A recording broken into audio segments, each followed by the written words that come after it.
My wife called from Atlanta. Just married my coworker. You're a spreadsheet with no soul. I replied. Noted. Then I locked her out and revoked every account. Next morning, the police were at my door. I heard the voice message right as I stepped out of the lab. The sun was barely rising over Long Beach, and I was still half running equations in my head when my phone buzzed. I glanced at the screen and saw it was from Talia, my wife. Or at least, that's what I thought she still was. I hit play, expecting some update from her leadership summit in Atlanta. Hey, Ethan. So, this isn't easy, but it's done. Josh and I got married this morning. I didn't want to keep lying to you anymore. She giggled, actually giggled, and added, we found this adorable retro diner-style chapel just outside Vegas. Totally cheesy but fun, you know? Anyway, I wanted you to hear it from me first before it ends up online. Then came the kicker. I've been sleeping with Josh for like 8 months now. Honestly, I don't even feel bad. You're a spreadsheet with no soul, Ethan. I needed someone who actually feels things. Don't bother calling. I blocked you. Bye. Attached to the message was a photo, her and Josh standing in front of some neon-lit chapel, flashing matching wedding bands and holding up greasy milkshakes like they'd just won a game show. I stood there for a second, not moving, not blinking, just listening to the hum of the traffic in the distance. 8 months. I pulled up the image again, studying it. Her smile was wide, too wide, and his arm was around her waist like they'd been posing like that forever. Josh, the product manager from her company, the one she swore she couldn't stand. I slid the phone back into my pocket, walked to my car, and sat in silence for a while. Then I said the only thing that came to mind. Noted. That was it. No yelling, no crying, just information to act on. I drove straight home. On the way, I started making a mental list. First stop, the bank. I'd handled all our finances, not because I didn't trust her, but because she always said numbers made her brain hurt. That was fine with me. Aerospace engineers like order. Back at the house, I walked into the office and sat at the desk we used for bills and planning vacations we never took. I opened the shared financial software and began the process, methodical and calm. First, I removed her name from the joint checking. Then I moved my salary to a new account, one she couldn't see or touch. I canceled her credit cards, locked the home equity line, froze the investment accounts. Every click was a beat, a pulse. Next, I pulled up the spreadsheet I had made for our monthly spending and cut her name out of every item like she was a typo. She had no idea how fast precision could work when it was personal. By the time the sun was fully up, I was halfway through drafting an email to my lawyer. Not emotional, just facts. A digital paper trail of her decision to elope while still legally married. Then I opened the image she'd sent one more time and looked closer. She'd worn the ring I gave her on a chain around her neck, visible in the photo. I smiled. That would look interesting in court. I wasn't a man who cried over things I couldn't change, but I was absolutely the man who documented everything. I left her one message. Just one. I knew she'd have to check her spam folder eventually. Received. I'll be proceeding accordingly. Do not contact me again. Then I locked my phone, shut the laptop, and went to make coffee. There was work to be done. By dawn, I had a plan. It started with a checklist on my whiteboard, the same one I use for design reviews and flight readiness reports. This time, though, I titled it Post-Talia Protocol. The first item, financial lockdown, already complete. Next, physical security. I opened my laptop again, logged into the smart home system, and clicked through the user settings. Talia had full access to the doors, garage, alarm, even the camera feed. All of it. With one tap, I revoked every permission tied to her email and phone number. The system chirped softly, like it was glad to be rid of her too. I called the 24-hour locksmith just after 6. I need all exterior locks changed. Today. The sooner, the better. The guy, a sleepy voice named Wayne, said he could be there in 40 minutes. Perfect. While I waited, I took out every spare key we had and dropped them into a plastic bag. Hers, gone. Her garage fob, wiped and deactivated. She'd have better luck getting into Fort Knox. I even unplugged the backup keypad from the garage wall and replaced it with a new one I picked up last month during a random Lowe's run. Back then, I thought maybe I was being paranoid. Now I knew better. That paranoia had just saved me a few hours of trouble. By the time Wayne arrived, I had coffee ready and a flash drive with the smart lock codes waiting. He was mid-50s, wore a baseball cap, and didn't ask questions. Breakup, he guessed as he unloaded his tools. Something like that, I replied. He nodded, then got to work without another word. The locks came off one by one. Deadbolts, handles, the electronic keypad at the front. Replaced, reprogrammed, reinforced. We even swapped the strike plates for steel reinforced ones. Overkill maybe, but it made me feel better. While Wayne worked, I logged into our utility accounts. Power, water, internet. Every bill had both our names, but mine was listed first. That made the process easier. I changed passwords, updated contact information, removed her as an authorized user.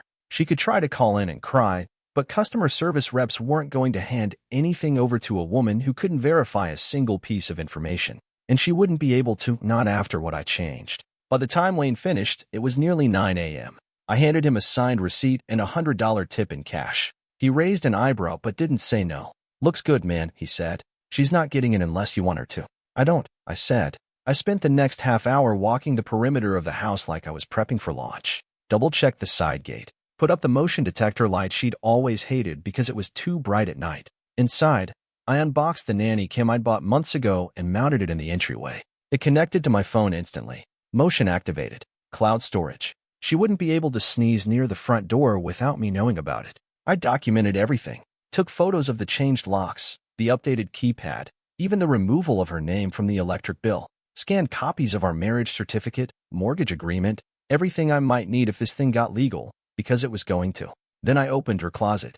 Most of her stuff was still there. Designer bags she never used. Heels she couldn't walk in. A wedding dress she'd insisted on preserving like it was art. I didn't touch any of it. Not out of sentiment, just caution. I snapped a dozen photos from different angles and saved them in a folder marked Evidence. Property left behind. If she tried to accuse me of theft, I'd have timestamp proof. Satisfied, I closed the closet door, walked to the bedroom, and finally laid down. I stared at the ceiling, eyes dry but aching. There were no tears, just stillness. I wasn't mad. Not anymore. That had come and gone. Now I was just empty. Like something had been cut out of me in the night, and I'd woken up lighter and heavier at the same time. I set my phone on the nightstand, turned off the lights, and let the silence wrap around me like armor. Talia was gone. The locks were changed. The house was mine again. I wasn't asleep yet, but I was getting there. I must have dozed off around 10. The next thing I remember was the sound of a hard knock on the front door. Not a friendly knock, sharp, steady, and official. The kind that made you sit up straight before you were even fully awake. I grabbed my phone. 8:01 a.m. I threw on a sweatshirt and headed down the hall. The knock came again, more forceful this time. Through the peephole, I saw two officers, one male, one female, both in uniform, both with that same blandly alert expression that said they'd already been dealing with nonsense this morning. I opened the door, slow and calm. "Morning, Mr. Ethan Kessler?" the male officer asked. "That's me. I'm Officer Mahoney. This is Officer Ruiz. We received a call from a woman named Talia Kessler claiming she's been locked out of her residence. She says this is her marital home." I didn't sigh, didn't flinch. I just nodded. Of course she did. Mahoney glanced down at his notepad. "Mind if we ask you a few questions?" "Not at all," I said, stepping aside. "But you'll want to see this first." I walked them over to the dining table, where I'd already laid out the folder I'd prepared last night. I opened it with the same calm I'd use giving a design review presentation. "This is a copy of our marriage certificate. This is the deed to the house, purchased by me before the marriage. Title and mortgage are solely under my name." Mahoney flipped through the papers while Ruiz hovered nearby, taking it all in. "Here's her voice message," I added, tapping my phone screen. I hit play. Talia's voice filled the room again, the same cheerful cruelty layered under her smug announcement. "Josh and I got married this morning. Retro chapel in Vegas. You're a spreadsheet with no soul." Ruiz raised her eyebrows. Mahoney coughed softly. I waited until the message ended, then showed them the photo she'd attached. Talia and Josh, grinning like idiots in front of a neon chapel, wedding bands held up like trophies. "She committed bigamy yesterday," I said, "and is currently in violation of California law. This address belongs to me. She has no financial or legal claim to the property." Mahoney gave a low whistle under his breath. "Do you have any idea why she might think she still has rights to the residence?" Ruiz asked. "Because she thought I'd just lie down and take it," I said. "She walked out, got married, and still expected access to everything I built. She used my name to fund her lifestyle. But legally, she's got nothing." The two officers exchanged a glance. Mahoney scratched the back of his head, clearly uncomfortable. "Look," I said, voice steady, "I know this isn't your typical call.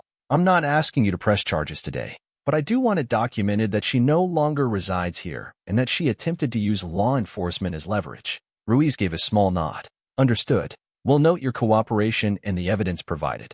Mahoney shifted his stance. "She's outside right now, in a car with a guy, Josh, I assume." Said she's not getting out until we make her husband do the right thing. I raised an eyebrow. You want me to wait from the door? Ruiz smiled faintly. We'll handle it. They walked back toward the front door, and I followed. As they stepped outside, I stood just behind the threshold, watching from a distance. Sure enough, there was Talia in the passenger seat of a red Tesla I didn't recognize. Her hair was pulled back, sunglasses on, looking like some reality TV version of a jilted socialite. Josh sat behind the wheel, staring straight ahead like he wanted to disappear. Ruiz leaned into the passenger window. She spoke calmly, clearly. I couldn't hear the words, but I saw Talia's face twist when Ruiz pointed toward the house and shook her head. Talia threw up her hands. She said something loud and animated. Ruiz didn't flinch. Mahoney stood at her side, arms crossed. After a moment, Talia slammed the door shut. Josh put the car in gear, and they pulled away, tires squealing just enough to look angry but not enough to break the law.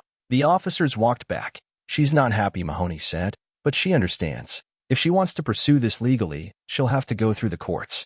Good, I said. That's where it belongs. Ruiz handed me a card. Here's our incident number. If she comes back or tries anything else, give us a call. I nodded.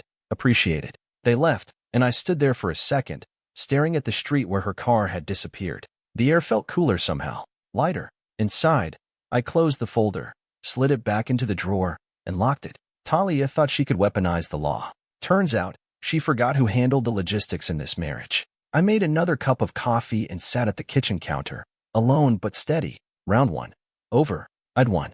The next wave didn't come right away. For a few days, it was quiet, eerily so. I thought maybe, just maybe, the confrontation had settled things. They had their boxes, their answers, and the bitter truth. But Talia wasn't wired for silence. She didn't handle rejection. She retaliated. The extinction burst started small. First was the message to my employer. HR forwarded it to me with a subject line that read, "Unusual external complaint, flagged for review." Attached was a PDF, 2 pages, mostly rambling.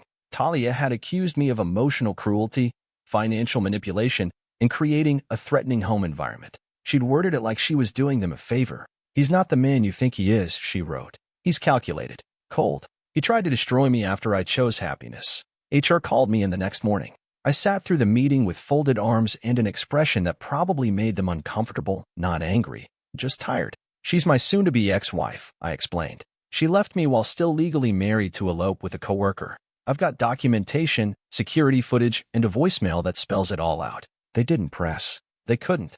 Aerospace runs on proof, not hearsay. I handed over a copy of the marriage photo and the audio clip. They thanked me and said they'd be closing the issue. But Talia wasn't done.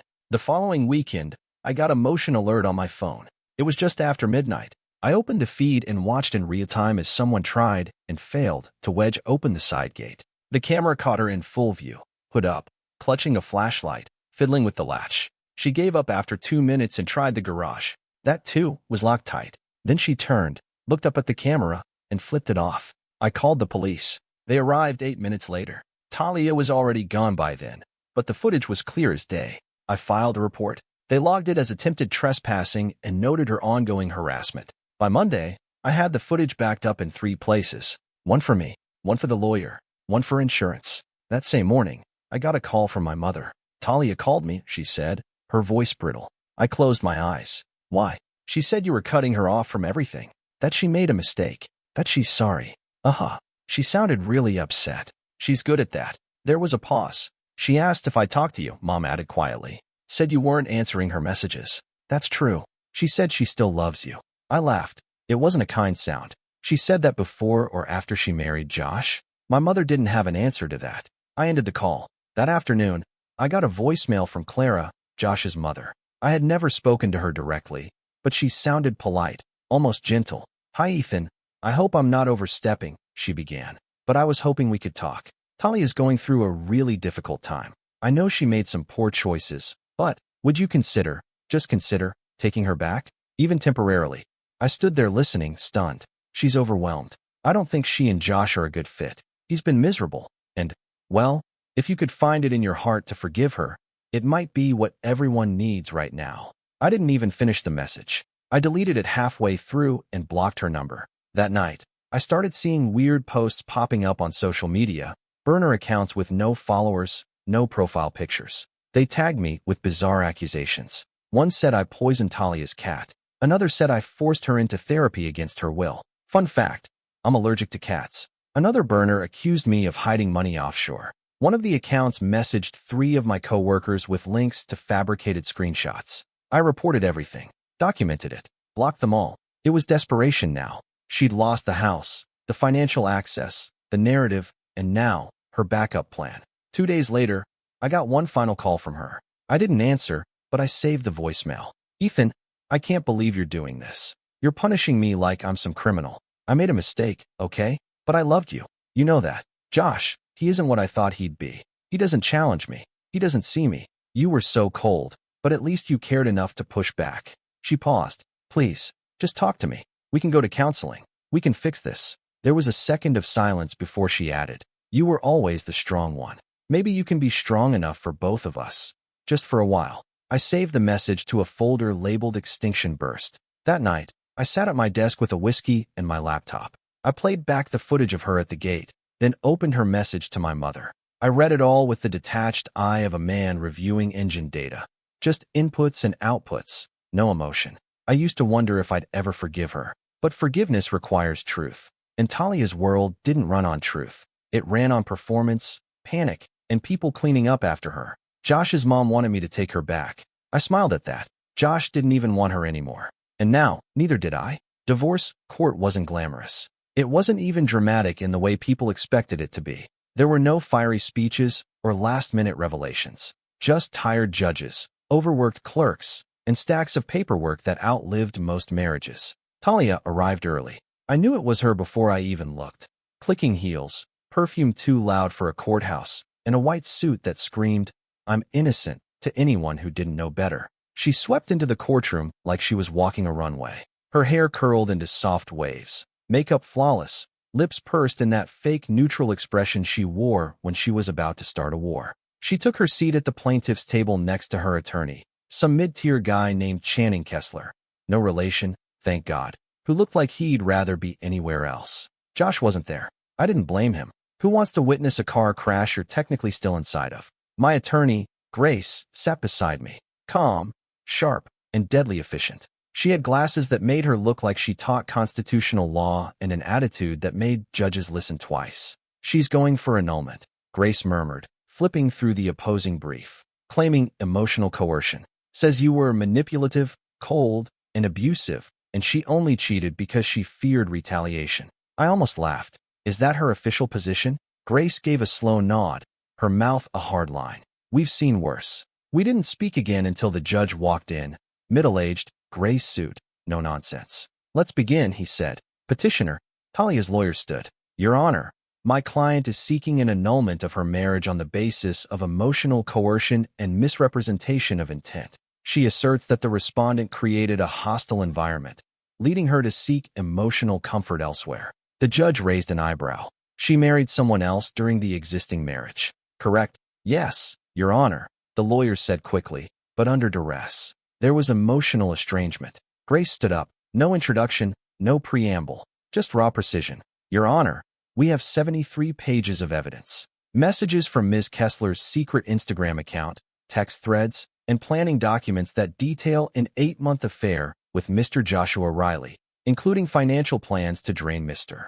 Ethan Kessler's accounts. Here's Exhibit A through Exhibit F. She handed the folders to the clerk without ceremony. Talia flinched. Her lawyer froze mid-sentence. We also have a voice message from Ms. Kessler, Grace continued, admitting to bigamy, mocking Mr. Kessler's personality, and informing him she had eloped in Nevada. The judge leaned back. Play it. Grace hit the button. Talia's voice filled the courtroom. Josh and I got married this morning. Retro Chapel in Vegas. You're a spreadsheet with no soul. The courtroom fell silent. The judge exhaled slowly. Well, that's direct. Talia's lawyer cleared his throat. Your Honor, I'd like to request a recess tea. Denied. The judge cut in. You had time to prepare. Continue. Grace didn't even blink. We're seeking a full divorce with no claim to marital assets by the petitioner. Additionally, we request compensation for post-separation expenses. And we will be filing a formal request for 6 months of spousal support from the petitioner to the respondent based on misrepresentation and documented financial manipulation. Talia's mouth dropped open. What? That's absurd. Ma'am, the judge said sharply. You do not speak unless addressed. Talia sat back, her knuckles white against the table. Her lawyer tried to regroup. Your Honor, the financial documents may have been taken out of context. The judge raised a hand. Stop. I've seen enough. He flipped through the papers Grace had submitted. Highlighted screenshots, bank transfers, side-by-side timelines. He closed the folder. Here's what we're going to do, he said. The annulment is denied. There was no coercion, just poor choices. Divorce granted, effective immediately. All marital assets remain with Mr. Kessler. Ms. Kessler is ordered to pay spousal support of $2,000 per month for the next 6 months. Talia gasped. You can't be serious. Sit down, the judge said without looking at her. Her lawyer leaned in, whispering furiously. She pulled her arm away. I want to appeal, she hissed. You can file that, the judge said, gathering his notes. But I suggest you use a different lawyer next time. This one didn't serve you well. Court adjourned. Gavel. Done. Talia stood frozen as the courtroom emptied. Her expression cracked, just for a second. She looked around like she didn't understand how the room had turned against her. But it hadn't turned. It just stopped pretending. Grace turned to me as we walked out. You want to frame the ruling? I smiled. Only if I can hang it next to the voicemail. She laughed once, low and short. You're a dangerous man, Mr. Kessler. I paused at the courtroom door and glanced back one last time. Talia was still standing there, still in white, still hoping the story would end her way. But she forgot the first rule of aerospace engineering. If the numbers don't work, no amount of drama can change the outcome. Outside the courthouse, I expected quiet. A few people waiting on benches, maybe a car engine or two. What I didn't expect was the shouting. Maeve and Lana were waiting on the steps like this was some kind of performance art. Maeve was in full makeup, clutching her handbag like it held her last shred of dignity. Lana was pacing, hair wild, phone in one hand, a disposable coffee cup in the other. And then Clara showed up, Josh's mom. I didn't see her at first, but Maeve sure did. Maeve snapped, marching down a few steps toward Clara, who looked like she came straight from a church brunch. Pearl earrings, pressed blouse, no nonsense in her posture. Clara raised her chin. Maeve, you meddling old witch, Maeve hissed. You're the reason my daughter's marriage fell apart. Clara blinked. Which one? The slap didn't land, but it might as well have. That's when Maeve threw her drink. It wasn't dramatic like in the movies. No big arc or slow motion. Just a quick flick of the wrist. Coffee flew from the cup and hit Clara square in the chest. Everyone gasped. People on the steps turned. Clara didn't scream. She didn't even flinch. She just looked down at the stain, then back up at Maeve with a cold smile. You just assaulted a 70-year-old woman with witnesses, she said calmly. Do you want to escalate this? Maeve stammered. You ruined everything. Clara stepped forward. Your daughter ruined everything when she thought a marriage license was a personality fix. Lana stepped in between them, screaming now. This is all Ethan's fault. If he wasn't so emotionally dead, none of this would have happened. You think you're some kind of hero? You're just a robot with a bank account. I didn't respond. I just pulled out my phone and hit record. Talia came out next. White suit still on. Hair still perfect. But the cracks were showing. She took one look at the scene and groaned like she'd just walked into the wrong wedding. Stop it. She yelled at her mom and sister. Just stop. Lana whirled around. Don't yell at us like we're the problem. You ruined everything. You're making it worse. Talia shouted back. I stood up for you. Lana screamed. I've always stood up for you.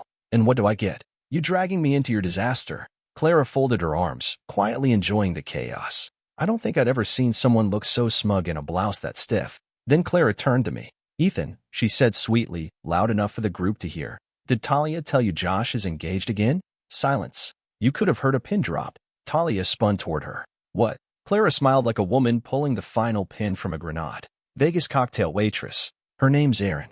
Met her the night after your little elopement. I guess Josh decided to diversify his options. Talia's face lost all color. You're lying, she whispered. Nope, Clara said cheerfully. He proposed last weekend. Cheap ring, but she cried. You know how young girls are. Talia turned to me, blinking like she needed someone to explain this scene back to her. Josh wouldn't. Josh already did, I said. Lana laughed, sharp and sudden, like a cracked window. Oh my God, you got dumped again. Shut up, Lana, Talia hissed. You couldn't even hold on to the guy you cheated with, Lana said, her eyes glassy now. You burned down your marriage for what? A failed office romance and a 6-month disaster? Don't do this here, Talia said quietly. Please. But Lana was already walking away. She didn't even look back. Maeve was still wiping her hands with a napkin, coffee all over her rings. She muttered something about filthy lies and followed Lana, heels clicking like gunshots across concrete. Clara just smiled and walked off too.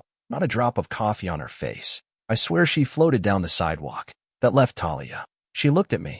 Alone. eyes red but not from crying, just from exhaustion, from being cornered by the consequences of her own choices. "You could have helped me," she said quietly. "Even now." I tilted my head. "Why would I?" She didn't answer, just stared at the pavement like she was hoping it would swallow her whole. I walked past her, phone still recording. "Don't worry," I said. "This'll make a great highlight reel." She didn't follow. By the time I reached my car, I looked back once, just once. Talia was standing alone on the courthouse steps, makeup smudged, her white suit stained from a spilled coffee she didn't throw, surrounded by people who didn't stay. She wanted to win a war, but all she got was a public funeral for her reputation. 3 weeks later, the house sold for full asking price. The buyer, a retired couple from Santa Monica, fell in love with the mid-century charm and updated security features. I didn't mention that the smart lock system had once recorded a failed break-in by my ex-wife. Didn't seem relevant. After the closing papers were signed, I stood in the driveway for a long moment, keys in hand, watching as a new family moved in. A little boy darted through the front yard with a toy rocket in one hand. His dad followed behind, laughing. I didn't feel sad.